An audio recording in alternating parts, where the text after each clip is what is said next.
Hey everyone, I just wanted to say thanks for such really great discussions again, tackling the topics of sexual selection, kin selection, and altruism.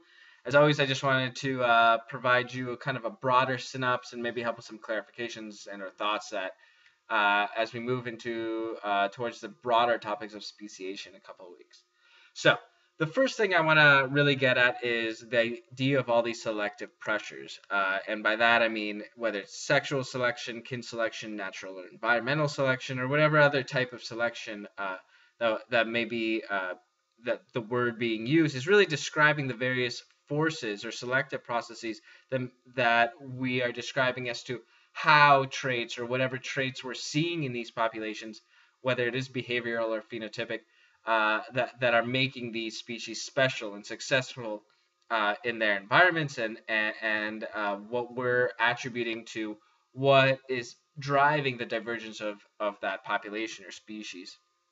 Again, none of these forces or selective pressures are independent of one another, but rather one may be stronger in a system on a particular trait, and is why it's best to really think of selective pressures on a trait rather than a species, and now that species may be explained by that trait, and so it's best to say, well, species A diverged by sexual selection. But in fact, that's not really the case. The case is that many neutral processes like genetic drift are all, as well as environmental selection, other types of selection, purifying selection, balancing selection, and sexual selection, of course, may be driving that genome, all kind of in some sort of balance, driving different parts of that genome uh, to what we see today. So, and by that, what I mean is, let's say you have a species that is dichromatic, so males and females are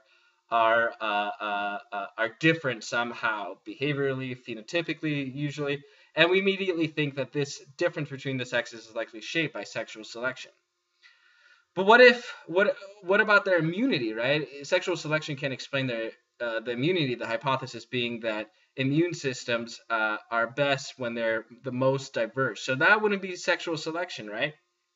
That, in fact, is what we would be calling balancing selection or heterozygous advantage. So when you have a genome that is highly diverse, or the immune system that is highly diverse, you stand the best chance of surviving any kind of new disease or new variants that come into the system, right? So again, so now you have sexual selection as well as balancing selection acting on the genome. And then when you're comparing maybe sister species, you're looking outside of these selective regions. Well, most of that is neutral drift. You're just having random sorting of the genome as the species replicates and reproduces. And that is also shaping the genome when you're comparing two different species. And so this brings me to the two main points. The history of an organism is best explained by complex interactions of many processes. It's not just sexual selection, it's not just drift, it's not just gene flow, but speciation is really a combination of all these variants driving the genome. Now, again, if you're looking at a single species, you're more liable to say, like, well, sexual selection is the predominant force to what we see and what makes that species interesting and unique and adaptable and specific to that to their habitat.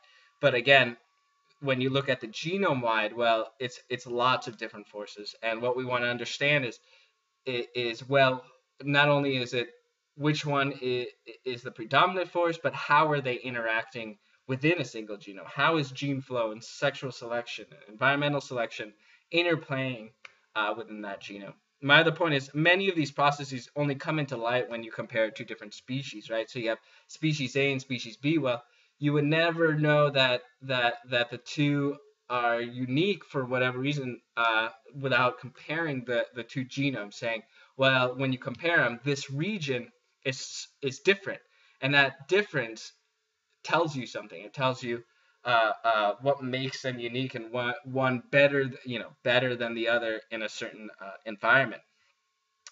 Finally, I also wanted to note that the traits we see today that appear to be out of place or hindering that species is because the environment that this trait was beneficial may no longer actually exist. But the species has not changed or adapted because perhaps it became specialized, so specialized that there is only one road to take, and that's stay the same or go extinct, right? So you can think of a really strong specialist on an island. Well, if that island disappears, that species is gone as well. Um, Also, on the same topic, you know, the traits of an individual or population level, you have to think K or R selected species. None of these traits, when you say, well, K is better than R, or vice versa, none of them are better than the other. They're just different means to get different strategies to do the same thing, which is survive and pass on your genes, right? So on another topic, altruism, I want to key on that, which is the idea that an individual will do something that has no benefit or no observable benefit to oneself for the greater good of the species. I'm not going to go through any particular examples, as I think that plenty of them have been brought up during the discussions, and I thought that was fantastic. But I wanted to say that altruism, as many of you have noted, may not always actually be true and complete altruism. Populations, uh, you can think of, are naturally comprised of individuals that are willing to cooperate and those that are willing to cheat. And I do want to say that cheat, I know has this negative connotation in for people, for humans, but this is, you have to take that emotion away from cheating, and see cheating as just another evolutionary strategy in a population. So those individuals, again, whole you know their whole livelihood is to reproduce and be better than everybody else, right? So if the environment is actually beneficial for them to cheat, and by cheat meaning like let's let the group get all the resources, and you don't have to go out there and put your own life on the line, and you get all the benefit, well, you're going to do that. And you're going to be more successful than those other individuals that do cooperate in that environment. Um, because you're not putting yourself out there, you're not using up your resources to go get resources and so forth. And so in that environment, you're going to shift towards a population of lots of cheaters. Now, when you have too many cheaters, well, nobody's going to do anything. And so then the population swings back to cooperation, and that swinging back and forth, you actually have a normal distribution in a population, which is what you typically see.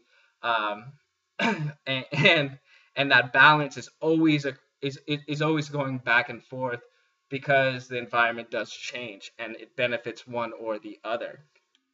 So this brings me to the idea of intelligence and this altruism. Some of you tried to put this together. There really shouldn't be a strict tie between intelligence and altruism. As a situation is shown, you can have altruism as a trait. It is really a trait of a population that can be selected on or against. People that want to cooperate, or a population that wants to cooperate or wants to cheat, right? And altruism could be part of this cooperation. But there is no obvious correlation. There's no biological reason for this correlation to be. So I want to note something about humans. Remember that early in our evolutionary history, so why we even tie intelligence with altruism is because of ourselves. We find that humans are highly altruistic, or at least you could think we are. And so you can think of early in our evolution history, we survived in small family groups. Thus, it was always beneficial to help anyone around us, as they likely carried our own gene pool. And over time, this kind of selective pressure to help whoever around us, early in our history, would result in a genetic predisposition to do so. So you see somebody in trouble, and your first instinct is, I want to help them. Because again, early on, they were likely your brother, your sister, your aunt, your uncle, whatever. Um, so wanting to help others, and even other species outside, and of course people just way outside that you don't even know, it could be thought of as a glitch in this selective trait, right? So our predisposition is to help anyone around us because we thought they were likely our family member. That has now translated to help anyone around us. right? So this could be thought of, again, as kind of like a glitch in the system, but it's not. It's just that is the trait that we were selected for to do because that made us successful. Um, and so just to think about war. So wartime is the easiest to say that the other side is not immediate family, right? That once you start to separate yourself from another individual that way and say they are nowhere near my family, it's much easier. You could start seeing it's easier for the mind to say it's okay to kill them because they have no immediate genetic ties to me, and that's what you do see in wartime. Uh, Conversely, if you see someone drowning, you and again that would be your family member, and so now it's always, oh, somebody's drowning, I should save them. That is your predisposition, that is ours, so that and over time, so this altruistic behavior or wanting to help would be highly selected for. Um, one more note, altruism during wartime. So this heroism, being a hero, attempting to save others. Some of you mentioned in Richard Dawkins' some of his ideas, is that it's in fact not entirely unselfish. And in fact, there might be a subconscious selfish reason. And by that, I mean, if the person saves a life, they become a hero. Their their lineage then is tied to that heroism, and so they benefit from this hero persona. Their genes benefit; they are better. And so again, you may not be thinking about this during wartime, but it's somewhere deeply, perhaps subconscious in you to do that, and that's what you're really going after. It's more of a selfish drive than largely unselfish, unfortunately. So I'll stop there. And again, really great discussion, and I hope you guys can take some of what I just said and hear and use in the next couple of weeks as we really dive deep into the topics of speciation. Remember, speciation isn't just one force; it's all these forces interacting with one another. In the meantime, I want to wish you guys a good luck on your first drafts. Hope you guys give each other some really great edits. Don't hesitate to contact myself and or your facilitator if you need any kind of help, including talking things out, as well as making sure that you are incorporating evolutionary concepts appropriately. All right, so with that, good luck, and until next time, I'm Phil.